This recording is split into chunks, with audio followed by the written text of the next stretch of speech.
Hello, good morning students. Now we're discussing 11th class chemistry and now your today's topic is formal charge. So in the chemical bonding आज हम formal charge पढ़ेंगे. So what is formal charge? तो formal charge कुछ नहीं बेटा, किसी भी molecule के अंदर इंटरनली किसी एलिमेंट के ऊपर क्या चार्ज है that is known as the formal charge. अगर मैं बात करूँ इसके फॉर्मूले की कि what is the formula to calculate out the formal charge of each element in a molecule, in a compound, in a cation or anion is simply that valence electron minus में lone pair minus में half total shared pair of electron. So this is the formula to calculate out formal charge of an element. ये किसी cation anion या किसी भी molecule के अंदर हो सकता है. ठीक है, मैं एग्जांपल से समझाऊंगी तो आपको क्लियर हो जाएगा. अब V से मेरा मतलब क्या है? It is the total number of valence electron of central atom या जिस भी एटम के बारे में आप बात कर रहे हो. आप ये समझ लीजिए it is the total number of valence electrons. किसके वैलेंस इलेक्ट्रॉन? जिसका फॉर्मल चार्ज आपको निकालना है.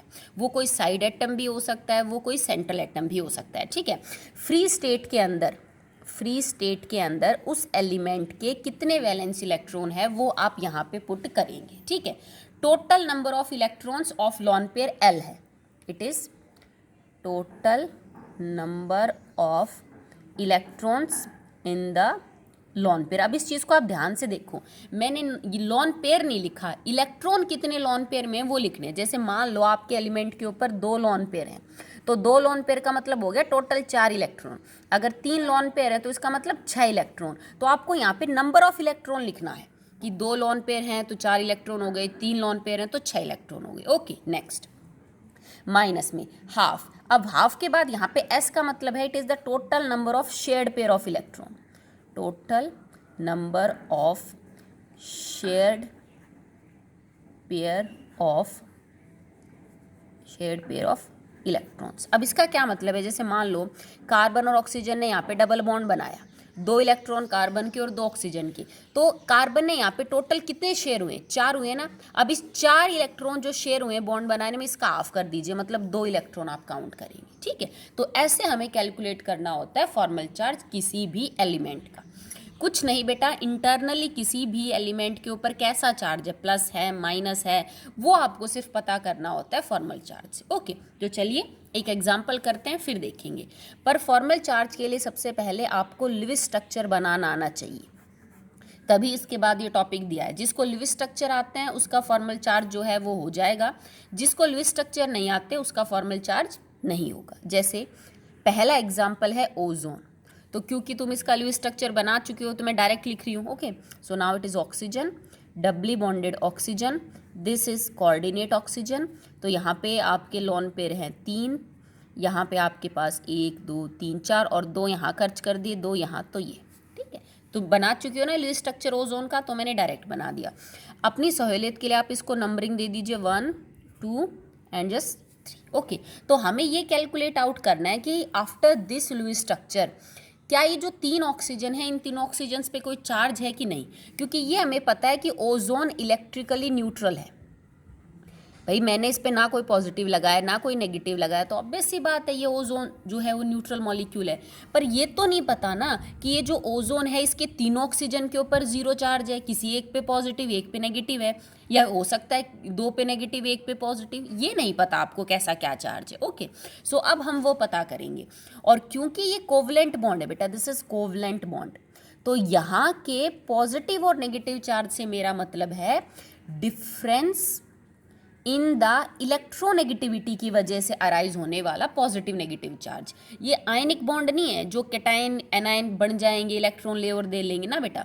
यहाँ पे इलेक्ट्रोनेगेटिविटी के डिफरेंस के कारण या तो पॉजिटिव नेगेटिव चार्ज आएगा या फिर बॉन्ड कुछ ऐसा बनेगा जिसमें पॉजिटिव नेगेटिव होगा. ओके, जैसे आप कह सकते हो कि मैडम ये तो तीनों ही ऑक्सीजन है, बराबर इलेक्ट्रोनेगेटिविटी है, तो यहाँ पे पॉजिटिव नेगेटिव कैसे, वो आप देखिएगा. तो देखो सबसे पहले हम ऑक्सीजन नंबर 1 का फॉर्मल चार्ज निकालते हैं. ओके, चलिए फॉर्मूला यूज़ करेंगे आपका total number of valence electron. तो हमें ऑक्सीजन के निकालने ना बेटा, तो बताओ ऑक्सीजन के कितने होते हैं.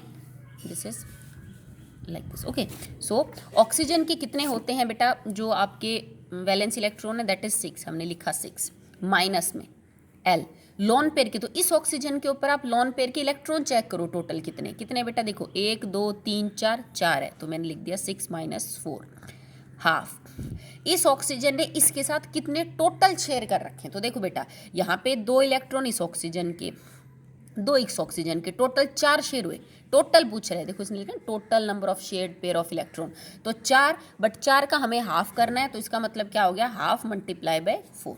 आपका आंसर हो गया 6 माइनस में 4 माइनस में क्या हो जाएगा बेटा, ये 2 2, ठीक है, तो 6 माइनस में 4 2 2 माइनस में 2, दैट विल बी 0।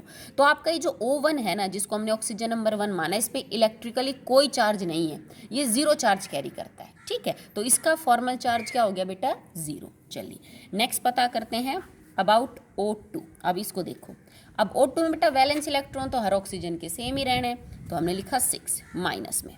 अब इस पे देखो L की जगह लॉन पेयर कितना बचा बेटा, एक ही लॉन पेयर है इसमें, तो मतलब 2 इलेक्ट्रॉन, 2 माइनस में हाफ। अब इसने शेयर कहाँ कर रखे, आप दोनों साइड में चेक करिए, देखो 1 2 3 4, 4 तो यहाँ है, और ये क्योंकि कोऑर्डिनेट बॉन्ड है तो इस बॉन्ड में सिर्फ इस ऑक्सीजन के 2 हैं, तो देखो 1 2 3 4 5 6, टोटल शेयर हुए 6, तो हाफ मल्टीप्लाई बाय 6, तो देखो नाउ इट इज 6 माइनस में 2, ये हो गया आपका 3, ठीक है, तो 6 माइनस में 2 दैट इज 4, 4 माइनस में 3 दैट इज 1, और ये 1 कैसा है बेटा, प्लस, यहाँ पे प्लस और माइनस लिखना बड़ा ज़रूरी है, क्योंकि आप सिर्फ 1 लिख दोगे that is not actually correct, तो या तो आप -1 दिखाओ या आप +1 दिखाओ, okay.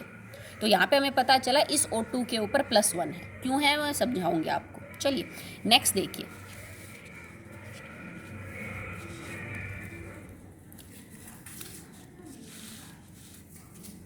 Okay, so now O3। अब ऑक्सीजन 3 के ऊपर देखिए आप, ठीक है, तो ऑक्सीजन 3 आपके पास है, उसके वैलेंस इलेक्ट्रॉन तो सेम दैट इज 6, माइनस में लॉन पेयर कितने बेटा इसमें 3, 1 2 और 3, तो 3 में इलेक्ट्रॉन हो गए 6 माइनस में हाफ।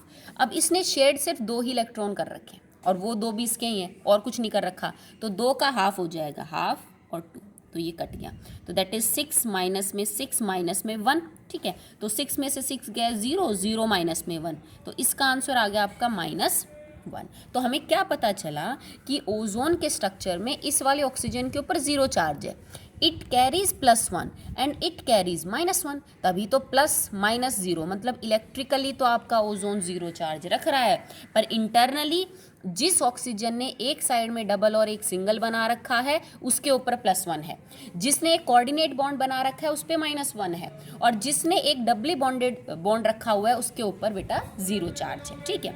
अब कैसे पता, अब हमें मतलब कैसे पता चला हाउ दिस +1 एंड -1 केम बेटा, इस बॉन्ड को बनाने में ये दोनों इलेक्ट्रॉन इसने कंट्रीब्यूट किए हैं, इसने कुछ नहीं किया, that's why it carries positive charge, कि बॉन्ड के दोनों इलेक्ट्रॉन इस ऑक्सीजन को खर्च करने पड़े, that's why it is slightly positive charge, और क्योंकि इसने बिना इलेक्ट्रॉन खर्च करे बॉन्ड बनाया है तब इसके ऊपर चार्ज कैसा आया बेटा, नेगेटिव, ठीक है। तो ये हमने फॉर्मल चार्ज निकाला, ये आप नहीं कर सकते अगर आपको लुईस स्ट्रक्चर ओजोन के मॉलिक्यूल का नहीं पता, ओके।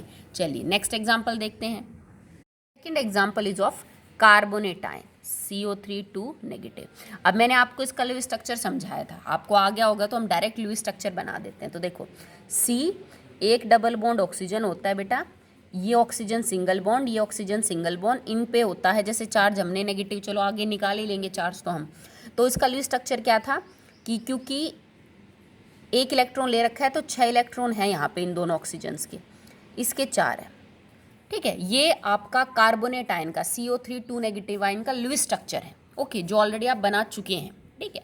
यहाँ पे इसके 6 इलेक्ट्रॉन है, 6 इलेक्ट्रॉन है, और यहाँ पे 4 हैं, कार्बन के पास कोई इलेक्ट्रॉन बचा ही नहीं है बिकॉज 4 थे, बॉन्ड बनाने में खर्च कर दिए।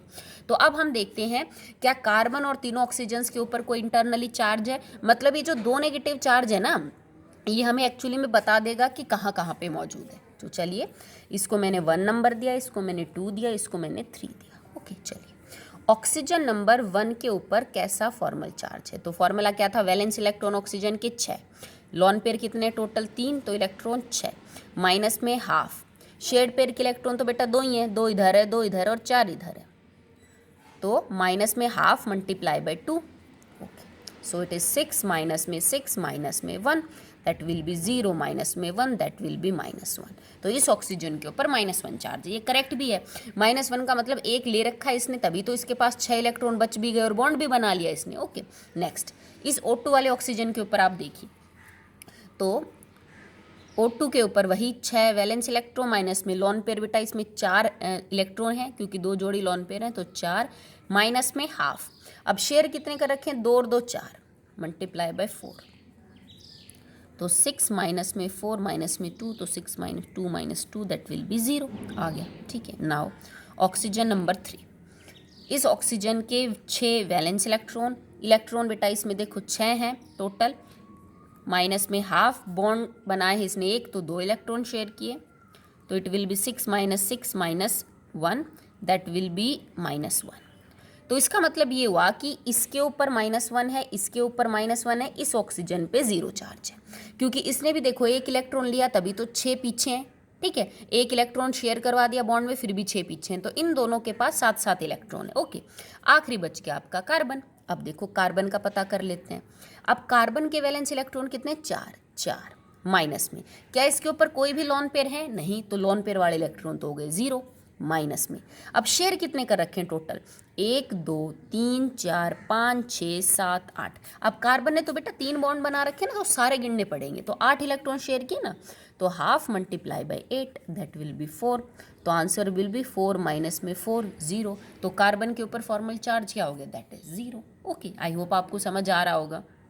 एक और एग्जाम्पल देखिए आप बेटा of carbon dioxide molecule. Okay, so carbon dioxide का जो लुईस स्ट्रक्चर है वो कुछ ऐसा है आपका, 1 2 3 4 1 2 3 4, इसके पास कुछ बचता नहीं है। ठीक है, तो देखो ये 1 ऑक्सीजन, ये 2, सो O1 का क्या निकलेगा, 6 वैलेंस इलेक्ट्रॉन, माइनस में 4 इलेक्ट्रॉन है लोन पेयर के, 4 माइनस में हाफ, कितने शेयर के बेटा, 2 अपने 2 कार्बन के, तो 4 हो गए, हाफ 4 2, 6 माइनस में 4 माइनस में 2 that will B 2 minus 2 that will be 0। इस ऑक्सीजन के ऊपर 0 चार्ज है फॉर्मल, बिकॉज ये ऑक्सीजन बिल्कुल इस जैसा है, ये तो इस पर दोबारा निकालने की कोई ज़रूरत नहीं, क्योंकि सेम ही है सब कुछ, लॉन पेयर बॉन्ड सब सेम है, तो O1 और O2 दोनों के ऊपर फॉर्मल चार्ज 0 है। ओके, कार्बन पे चेक करिए, कार्बन के वैलेंस इलेक्ट्रॉन 4, माइनस में no lone pair that will be 0 minus half, share कितने किए, 1 2 3 4 5 6 7 8, तो मल्टीप्लाई बाय 8 4,